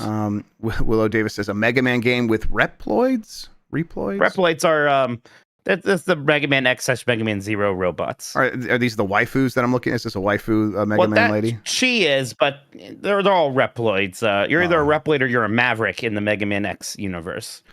Okay, yeah, Jordan 32 mentioned maybe that new Dragon Quest, that's 12 that they're on, right? 12. Yeah. 12, yeah. Yeah, well, gosh, at some point we're going to see something about that. I think it's going to be very awkward if they come out and like, we've made even Dragon Quest not turn-based anymore. Mm-hmm. But we'll see. Yeah, especially with turn-based just being kind of hot in this moment. Dr. Ryan says Mike Minotti to be announced as the new playable character in ICP's Backyard Wrestling 3. I feel like we can make that happen, community. No, thank you. I feel like we can do it. Let's see here. Big Tony just says Nintendo Switch 3. Sure. Yeah, finally. And then Firehair 12,000 says if Keeley can get Okami 2, he can get Half-Life 3. Does Gabe appear on stage? Yeah. I guess we should actually talk about this, huh? Yeah, Half-Life 3 is possible. It is. Half-Life 3 is the one that, like, to me, it almost is just like, it gets, like, cheekily announced in a tweet, you know? Yeah, that's when they could definitely shadow drop, right? Because not even. Yeah, they show it on the Steam blog. They have a page going to show up, and that's how you're going to know. Right. The game I mean, you put it on the front page of Steam and say it's out now, and it's like that's kind of like the biggest billboard you could possibly have, because that every day 30 million people log into that to buy video games, or at least play video games. So, yeah, I think they could even do that, and that game would do very well. All right. Christian says Shadow Drop Arc Raiders. God, this game looks fucking cool. Just do it. Man, this looks Look at neat. that. Yeah, looks interesting. Okay. Does Deep Down show up, Mike? No. Does Pragmata? Sure. Okay. What are other some lost games that could show up? The Dragon game, the Xbox Dragon game. Oh, sure. Yeah. Did they go back to the Dragon one with the? Oh fuck! What's that called now? Shit. Layer 2. The Scalebound. Yeah. Good job. Yeah. Yeah, it's like I remember General Scales from Dinosaur Planet, and then I got there. Beyond Good and Evil. Yeah, Beyond Good and Evil 2. God, I'll tell you what, like they keep insisting that game's real. We better get a wellness check on that one at some point if you want me to still actually believe you. That apparently they're still making that big budget Rayman game. I'm like, what are you talking about? Is that a thing? I mean, like they were just hiring for it, and so I read the news story, and everyone's like, "This got announced," and they're making this game. now. Just remake Rayman 2. What are we doing? Yeah, weird. Yeah, StarCraft Ghost. That's guaranteed for this show, though. Everybody loves Rayman. Okay. Yeah. You know, there's so many things that can happen with like games right now, and again, I don't think we're gonna know any of it until we see it. They're like, oh, we didn't see that coming, but that makes sense. You know, everything we said here, Jeff, like some of these have to show up. That's my worry. It's like, man, what if none of this somewhat exciting stuff shows up? I don't know why. Again, I don't know why I'm like feeling that could happen. That would be very pessimistic. That'd be very disappointing. You know what? But is it this? That actually a lot of publishers are like looking at that week and be like, why would we announce our game the week that Switch 2 comes out? Like, why would is we? It soon? It's like the same week. It's like, people who are playing games are going to be playing the Switch 2. They're going to be excited about that. And they're going to be thinking about all the money they just spent on that system. And they're going to want games for the Switch 2. So unless I have a Switch 2 game, kind of what am I doing even talking about my game that week? Is that... I mean, I don't know. I don't know if that's too much of a concern. Yeah, maybe not. Really. I mean, at some point you just got to announce these things. Sure. Yeah. And I don't actually think viewership for Summer Game Fest stuff will be down because of Nintendo Switch 2. I don't think that's actually going to happen, but I wonder if maybe publishers think that way. Probably not. Okay, I guess any final thoughts about Summer Game Fest? I mean, just generally, I'm excited to go hang out with our friends, actually have a bunch of people who have Switch 2s all in the same place at the same time, do the couch, not like JD Vance does, everybody, just have the couch thing. Yeah. and then probably come up with a couple of dumb ideas because we do have Switch 2s. Make a quick video or whatever, and do a show floor walkthrough. Like, I'm excited about the stuff that we do. And I'm not really thinking that much about what Summer Game Fest is going to be. That's sort of the reality. Part of it's been so much, with everything going on at Giant Bomb, and then trying to get stuff figured out there. That I haven't really thought that much about, like, they're going to announce new video games at this thing, right? So this is some of the first time I've even thought about some of the stuff. So even this has made me feel a bit better about, like, yeah, there's still plenty of stuff that could show up here. Things we haven't heard about from a while, like KOTOR, things that we're hoping to be announced, like Final Fantasy 9. So yeah, I bet that there will still have some things that will make me go vertical. Yeah, like Grounded 2 entering early access this year, everybody. Get ready for it. Mike, real quick, Justin Lekobellis in chat said something, responded to someone about Tony Hawk's Pro Skater 3+4. Did I mention to you that time I heard like that video that pronounced it Thips?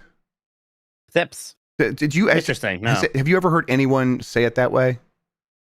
Yeah, mate, not a real person. Right. So yeah, maybe an internet person. Yeah. Well, I think this is a very internet person because they said Thips so many times that I'm like, this has got to be AI. And by the end, I'm like, I was convinced it was AI. I'm pretty sure it was. I'm like, okay, yeah, that sounds right. When I said not a real person, I was like joking. No, I know exactly. I'm like, this is very not a real person. You're right. Yeah. I think you're right, actually. Okay. Well, there we go. It bothered me and it stuck with me every time I see Tony Hawk's Pro Skater. Initialized like that now, I hear Thips, and I don't want to hear that. It's bad. All right, that does it for that. Let's take one last break. We'll come back, clean up super chats after we talk about what we've been playing, and then we'll get out of here. Cool. Break. We can just do it right away.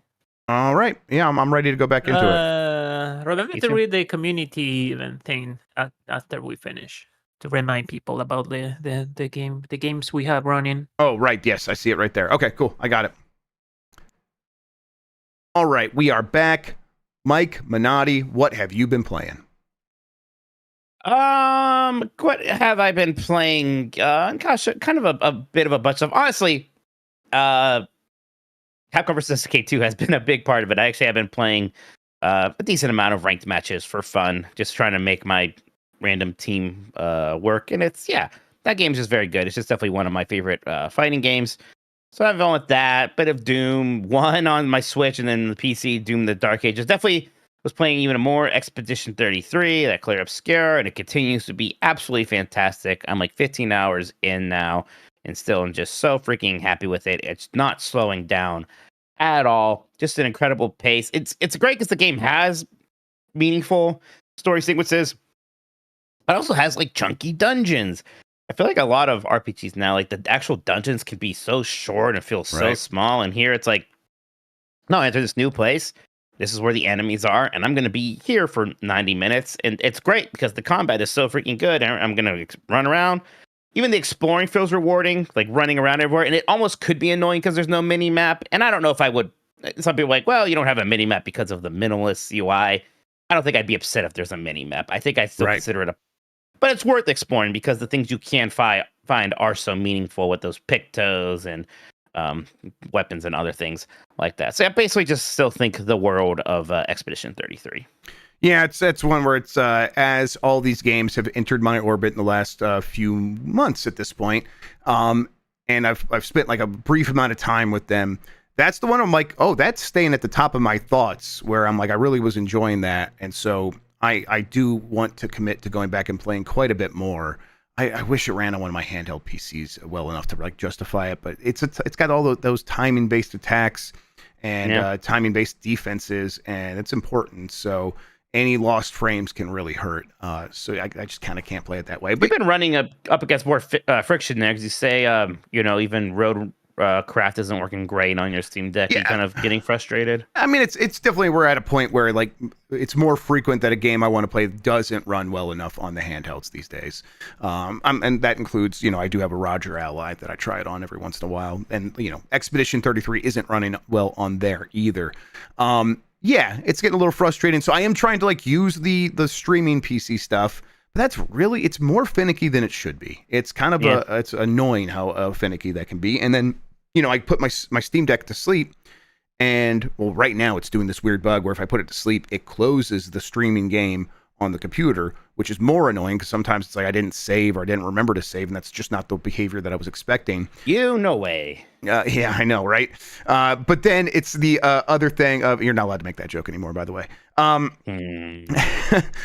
now it's the other thing of it like running on the PC constantly, because I did put the Steam Deck to sleep and it is still running, but I forgot about it, and so it's just my computer's running this game all day. I hate that feeling. So just overall, not a great solution, or at least not good enough for me personally in the way I play games. So yeah, a little frustrating. But I don't know. You playing anything else?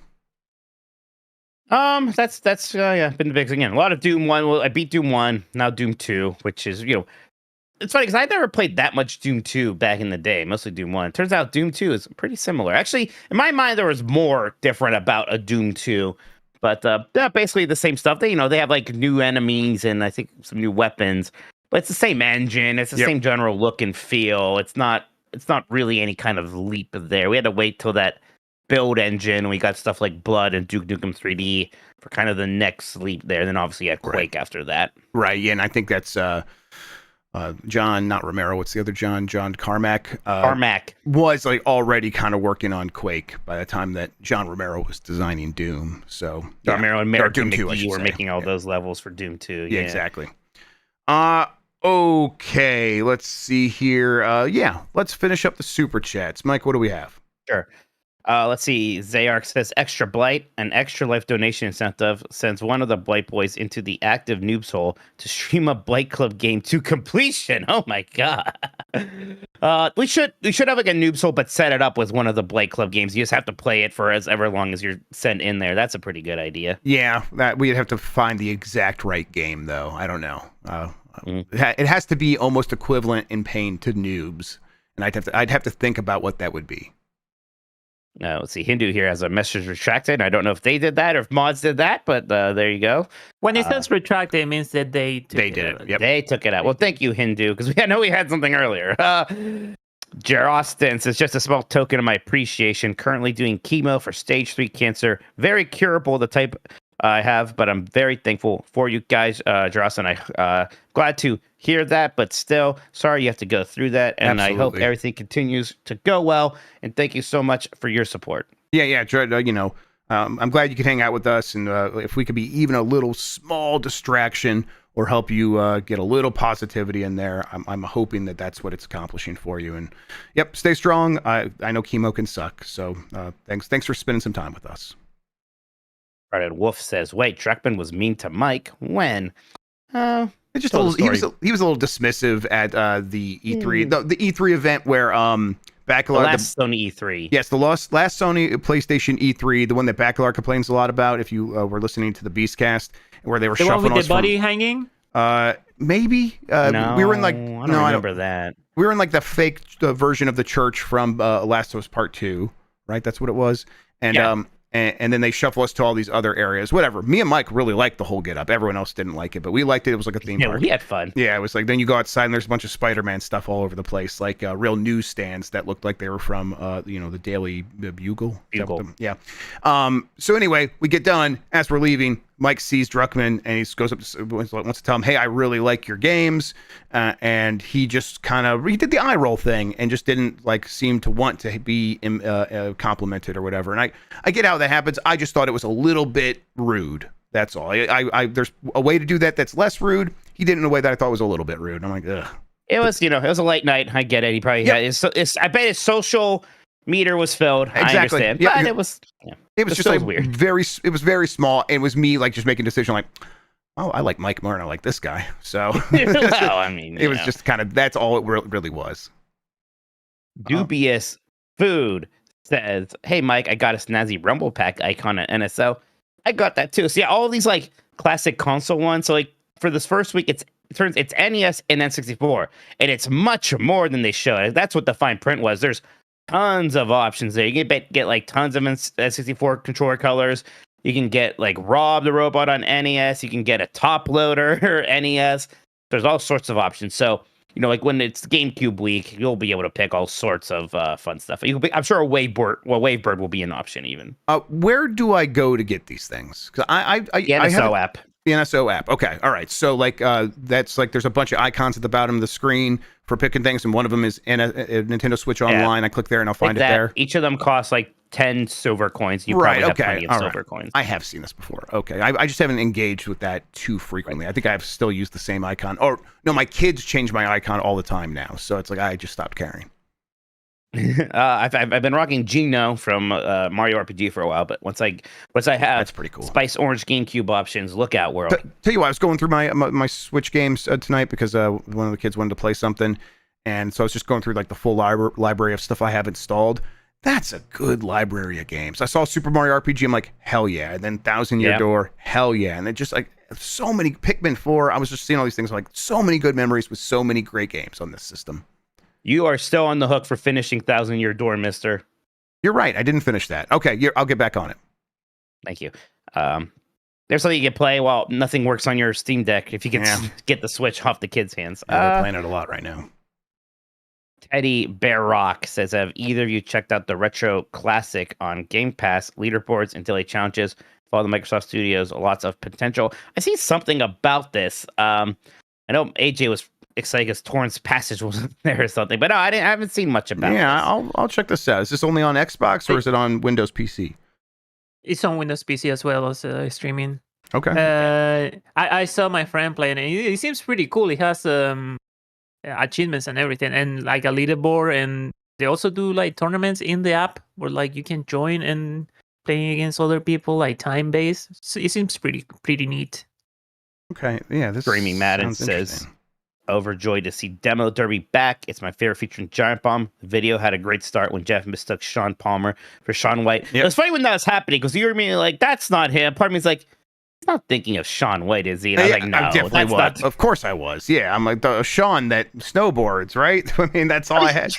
Well, you're right, because that guy did look funny. Yes. And that was the other. His picture screamed developer. It screamed guy just putting his own face in a video game. It just did. Tim Schaller said, any guess on the first 3 games Microsoft announces for the Switch 2? Hoping for Master Chief Collection on my end. I mean, is that why they've held off on Halo so far being the last thing they have announced? Because they want to maybe make a splash with that being on Nintendo as a big surprise. Yeah, excuse me. I was on VGC this morning and we were kind of talking about some of these things. I don't think that episode's out yet, and they might put it out. Maybe it is. I have no idea.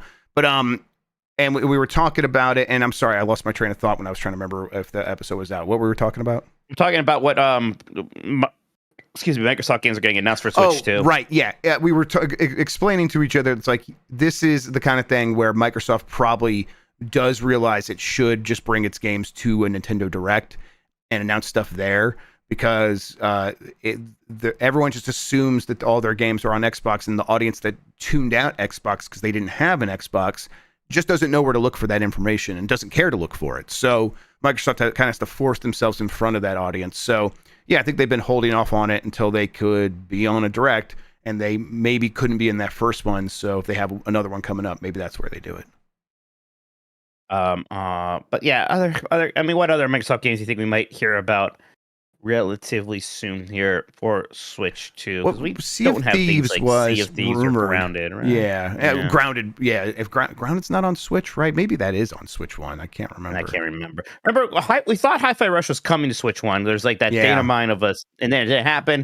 I don't see why it can't come to. Well, because it's owned by a different company now. But, that's right. It's not even them anymore now. But that company could put it on Switch 2. Maybe they're like, when they got sold, maybe part of that work got shifted over. Like, hey, look, this work is pretty much done, but you're going to need the Switch 2. Is that cool? That's you build that into the price, something like that.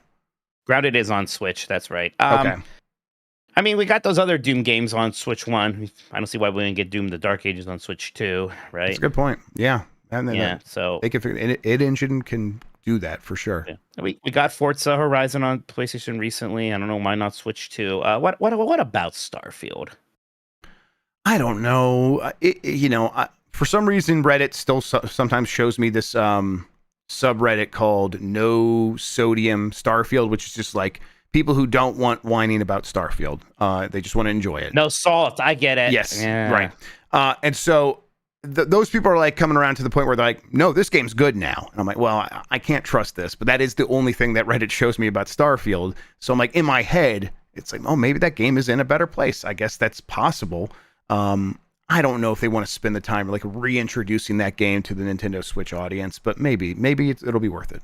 I mean, at some point they're going to put it on PlayStation. They're going to put it on I guess. PlayStation. You're right. So maybe that'll dictate it. If it goes well on PlayStation, maybe then it makes the leap to Switch too. Yeah. All right. Next one here is from Nick Marzano. Says tip to the mods for keeping the vibes right. Yes, thank you very much, mods. Yeah, good work, guys. Appreciate that. Surface Kane says, Mike, don't forget lick he boom boom down. I will never Licky forget. boom boom Surface down. Kane. That's how that goes? No. Yep. Bryce Mills says, my girlfriend thinks Mike is a cutie pie. Thank you very much, Bryce and Bryce's girlfriend. A lot of people's like wives and girlfriends specifically like me, Jeff. Yeah. I don't know why. Yeah, like I don't think I could begin to reverse engineer and understand like why that specific subset of people. But it's true. You know this. I do know. No, exactly. That's why I'm like I even thought about it. So I'm continuing the conversation. It's true for sure. Yeah. So the only ones that took a little bit of convincing, funnily enough, were my brother's wives. We kind of looked on them a little bit. Like, what is it? We got a little too close to the sun. We did hear that story about you sleeping naked on one. I was not naked. That's what she says. You were naked. No, I was wearing boxers. So there you go. All right, that's it with the super chats. Oh wait, Hillian Intelligent says, "Love you, dudes. That's all. Thank you, Hillian. Super. Thank you, highly intelligent. Highly intelligent. We appreciate it. Hillian. Right. You know, it's a play on words. You know. All right. I get it now. All right, that does for super chats. That does it for now. Yeah, I mean, I guess we're wrapping up now. So, because we did it, that was fun. We had a good week of content over on GiantBomb.com and on GameS because you put out some good videos here. Honestly, yeah, thanks. Yeah, I feel like I was like hitting a good stride this week. Where it's like last week, I was trying we started up working at Giant Bomb again, and I was tired, and a lot of things were happening, and I'd get a little bit of time during the day. I'm like, there's no way I can get a video, and this is going to be impossible. And then this week, it's like there's a couple pockets here where I can still make this happen, and I'm like putting my brain in a situation where like I'm thinking about those kinds of videos. And once I have an idea, it's very easy. It's just like as long as I can find the time. So yeah, I'm gonna do more of those. Maybe not 5 a week ever, but 2 to 3 a week. That seems possible. So yeah, I'm enjoying doing that still. That sounds cool. You should let your producer that you're doing those so he can upload it too. Sounds good. I'm gonna keep putting them up early on Patreon, and when I do that, I'll tell you when I'm doing that. So then you could put it up on the podcast feed. You're the best. No, you're the best. Jackalope said, excited for the future of GB. Quick looks and Demo Derby have been great. Thank you, Jackalope. Thank you. Oh, right. The community games is happening. They're doing. I already forgot. I'll get it. Let Mike finish this super chat, and then Ricky I'll B says, here's more money. Get some rest, fellas. Thank you, Ricky. Community events: Marvel Rivals on Friday night and Capcom Fighting Collection 2 PC on Saturday night. So the PC version of that. Do we have times on those, Christian, or like what? Is it just kind of happening in the evening? We do, and I forgot. It's right here in the events. Marvel Rivals at 8 p.m. Eastern tomorrow. Capcom Fight Collection 8 p.m. on Saturday night. I'm gonna try to, unless I have some kind of social plans I don't know about, I'm gonna try to pop in. At the very least, I'll be on my Steam Deck playing with y'all for Capcom Fighting Collection. I might not be able to hop on the computer and get on Discord or something like that, but maybe I could just get a few matches in. Collection is so freaking good. Mikey O'Leary says poo poo pee pee. Thank you, Mikey. Thank you, Mikey. We appreciate it. All right, man, I got that new 90s Disney downloaded. I'm ready to hear you guys' trip report or your trip report. Episode. Yeah, it's fun because Epic Universe officially opened today. So it's real. JD Camp says pee pee poo poo. Thank you, JD Camp. Thank you, everybody. Till next time. Bye. Playing a mosquito game on UPF tomorrow. That's right. Where's my Obus?